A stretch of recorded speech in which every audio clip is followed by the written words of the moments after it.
What if I told you that one of the most influential relationships in modern gospel ministry did not end the way anyone expected? What if behind the sermons, the worship, and the stadium-filled conferences, there were conversations never heard, wounds never acknowledged, and truths never spoken? Until now? Because after years of silence, reflection, and healing, Dr. Juanita Bynum has finally shared her side of the story, and what she revealed has left the gospel world stunned. This is not rumor, this is not gossip. This is her truth. Raw, emotional, and long overdue, Juanita Bynum has always been known as a voice of fire, bold, emotional, unfiltered, and fearless. Her sermons broke chains, her worship broke atmospheres, and her transparency healed wounds many people never dared to speak about. But what the public didn't see was the emotional weight she carried behind the pulpit. For years, her relationship with Bishop T.D. Jakes was spoken of only in whispers, admired by some, questioned by others, and misunderstood by nearly everyone watching from the outside. Their connection was powerful, but also complex. To understand what really happened, we have to go back to the moment they first crossed paths. Juanita was rising quickly, her voice sweeping through churches across the nation. She was not just a singer or a preacher, she was a movement, and Bishop T.D. Jakes recognized it before most people did. He saw something in her that needed space to grow, strength, calling, and a spiritual intensity that could shake rooms. And Juanita admired him deeply, his discipline, his influence, his ability to guide leaders, not just congregations.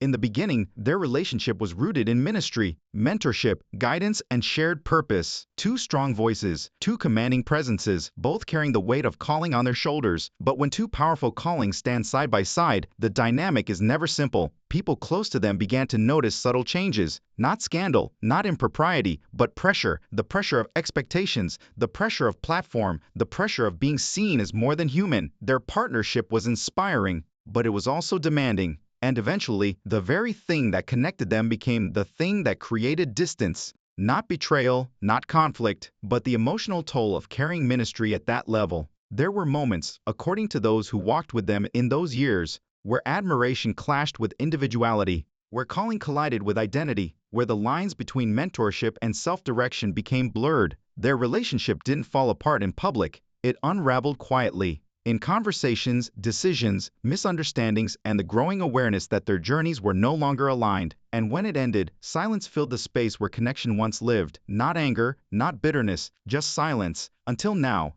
when Juanita finally decided to speak, not to accuse, not to expose, but to heal herself, and perhaps others who have walked the same emotional road.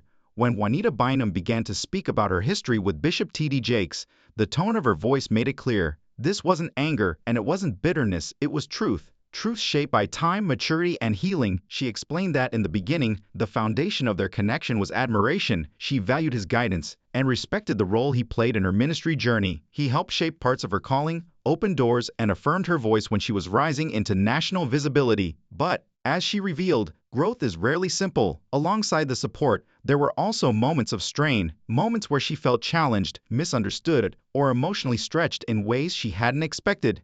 And this is where the story shifts. To those watching from the outside, the relationship between the two appeared seamless. Conferences, sermons, worship events, everything looked unified, powerful, aligned. The gospel community saw harmony, but behind the scenes, Bynum says there were conversations, disagreements, and emotional dynamics that the public never saw. There were times when the expectations placed on her felt overwhelming, times when guidance felt like pressure, times when support felt complicated. She was not accusing, she was simply unveiling what it felt like, because the private reality was far more layered than the public illusion. For years, their partnership was interpreted as effortless. But Bynum now reveals that the relationship required constant emotional and spiritual negotiation. Two strong voices trying to move in the same direction while carrying different spiritual expressions, personalities, and callings. She described moments no camera ever captured, quiet discussions, spiritual debates, moments of deep reflection, and times when they simply did not understand each other. These private moments, she says, shaped the real story.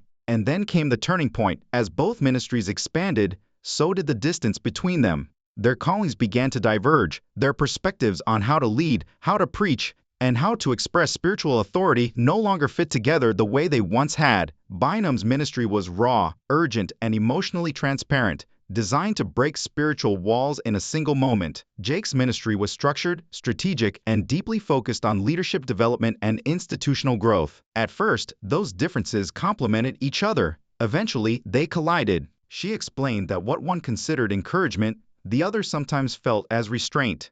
What appeared as guidance could feel like control, and what looked like unity to the public was, at times, quiet friction in private, not conflict, tension, not division, change. Then the public began to sense it. Subtle shifts, a missed speaking engagement, a conference appearance without the other, a sentence that sounded, weighted. People talked, but no one knew the truth. Now, Juanita says the truth is simple. Two powerful callings grew in different directions. There was no dramatic explosion, no scandalous fallout, no betrayal, just two paths that could no longer walk side by side. This part of her story is not about blame. It is about growth. It is about identity. It is about a woman learning to stand in her own calling, and a leader allowing her to walk forward even when the journey led away from him. Many of the defining moments in their journey were not explosive or dramatic. Instead, they were born from quiet misunderstandings, emotional strain, and the natural complexities of working so closely in ministry. Juanita explains that the real turning point came during a disagreement about direction,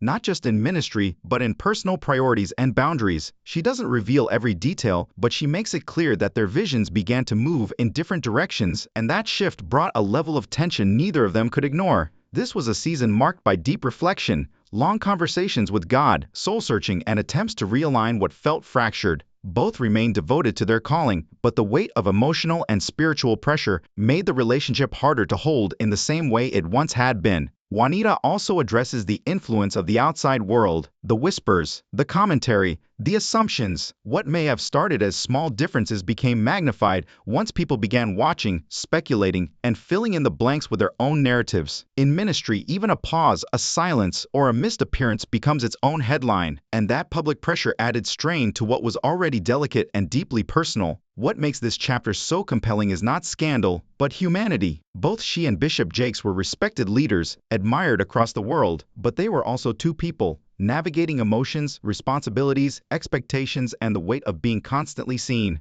Juanita's honesty reveals a side of spiritual leadership many never consider, that even those who preach strength must privately wrestle to maintain it. And then came the moment that surprised many of her listeners. She reveals that the emotional intensity eventually reached a place where trust had to be re-examined, and distance became necessary. The respect remained, the professional honor remained, but the closeness that once existed had shifted. It was not the result of betrayal, but of growth, of change, of two callings evolving in different directions. She emphasizes again that her reverence for Bishop Jakes did not diminish. In fact, she openly acknowledges the profound role he played in her spiritual development, her confidence in ministry, and her understanding of leadership. The separation was not a fracture, it was a transition, but the story was not finished there. In recent reflections, Juanita speaks about moments of clarity and peace that arrived after the distance was established, moments of healing, of forgiveness, of renewed understanding. These revelations are not just about the past, they are about what the journey taught her and what it can teach the church community watching from the outside. For years, people speculated. The public filled the silence with assumptions, theories, and unanswered questions. Some thought it was mentorship, others believed there was conflict. Many simply didn't know what to think. Now, Juanita explains that her silence was intentional. She remained quiet to protect the integrity of the ministry, to avoid emotional reaction, and to let time shape understanding rather than rumor. But that silence, she admits, came with its own burden. Her story stayed locked inside, unspoken, unfinished. And so, after years of prayer, reflection, and healing, she chose to speak, not to accuse, not to defend, but to clarify. She reveals that their relationship was never simple. It was layered, built through calling, shaped through experience, tested through misunderstanding, and ultimately transformed through maturity. Her message is clear. This was not a story of scandal, but of evolution. Two powerful voices in ministry, two journeys that aligned, and then naturally moved apart. Two leaders who learned, changed, grew, and continued forward with honor. Her revelation is not meant to create drama, but to offer truth, perspective, and healing. She speaks with honesty as she recalls the many seasons in which Bishop T.D. Jakes played a significant role in her growth, guiding her through moments of intense scrutiny, leadership challenges, and spiritual elevation. She describes how his counsel strengthened her, how his confidence in her gifting affirmed her, and how those early years built a foundation of deep admiration and respect. But she does not hide the other side of the journey, the moments where their visions no longer aligned, where emotional expectations were misunderstood, and where communication began to strain the relationship. There were times, she says, when her intentions were taken differently than she meant them, and moments when she felt confined by expectations she didn't remember agreeing to. These were private struggles the world never saw, quiet, heavy, deeply personal. Yet, in those struggles came some of her greatest spiritual lessons. She learned how to confront parts of herself she had avoided: insecurity, dependence, the weight of spiritual authority, and the painful process of defining one's own identity in ministry. She speaks of nights filled with prayer, reflection, and searching for God's voice in the middle of internal conflict. Meanwhile, rumors and public speculation added pressure to an already delicate situation. Every distance, every absence, every silence was turned into a story by people who never knew the truth. And that, she says, is why she is speaking now. Not out of anger, not to tear down, but to bring clarity and dignity to a narrative that has been shaped by whispers for years. She stresses that her respect for Bishop Jakes never disappeared. The mentorship mattered, the influence mattered, and the bond was real.